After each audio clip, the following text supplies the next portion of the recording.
বৃন্দাবনে দানপেটি মন্দিরে প্রণাম করে তারপরে গোবর্ধন পর্বত পরিক্রমার জন্য গড় হয়ে প্রণাম করে পরিক্রমা স্টার্ট করেছিলাম। তা আমরা সবাই ছিলাম, তো সবাই হাঁটতে হাঁটতে খালি পায়ে চলো করি। তাই পরিক্রমা স্টার্ট করেছিলাম খালি পায়ে। আর এদিকে এখানে মাটির রাস্তা আবার এমনি পাকা রাস্তা দুটোই আছে। সকালবেলায় নাস্তা করেই আমরা শুরু করে দিয়েছিলাম চলতে। তারপরে রোদ্দুরও ছিল, কিন্তু আপনারা যেমনভাবে এরকমভাবেও করছে অনেকে। অনেক গরু আছে, বাঁদর আছে, আপনি যত করেন খাওয়াতে পারেন, ওদেরকেও খাওয়াতে পারেন, আপনাদের খাওয়ারের কোনো অসুবিধা নেই। তো রাস্তায় রাস্তায় এরকম করে দোলনাও লাগানো আছে, ঝুলাও ঝুলতে পারবেন, আরামসে যেতে পারবেন।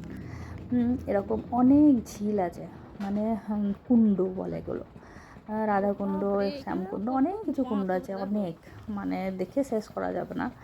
কিন্তু হাঁটতে গেলে অনেক টাইম লাগবে এগুলো যদি দেখতে চান। তাই একটু একটু করে দেখাও হচ্ছিল, আবার একটু একটু করে চলাও হচ্ছিল। তাই এরকম এনজয় করতে করতে আবার একটু করে রেস্ট নেওয়া হচ্ছিল।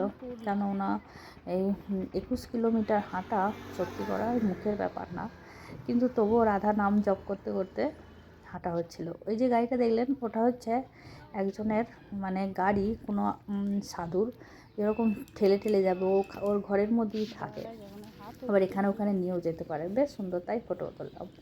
আর এটা হচ্ছে জঙ্গলের মধ্যে দিয়ে যাওয়া।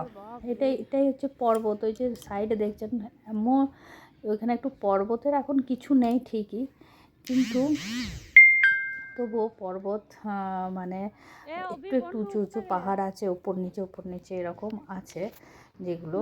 আর এত ধুলোবালি, কিন্তু বালি এত ভালো, মানে হাঁটতে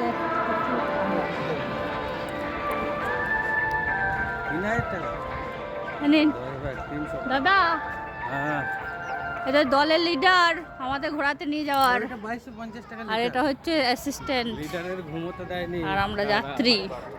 এরকম করতে করতে মানে চলে গেলাম। আর বাঁদরের ভয়ে ভালো করে ভিডিও করতে পারছিলাম না, প্রচুর বাঁদর, কেননা ফোন আর চশমা বাঁচিয়ে যেতে হবে।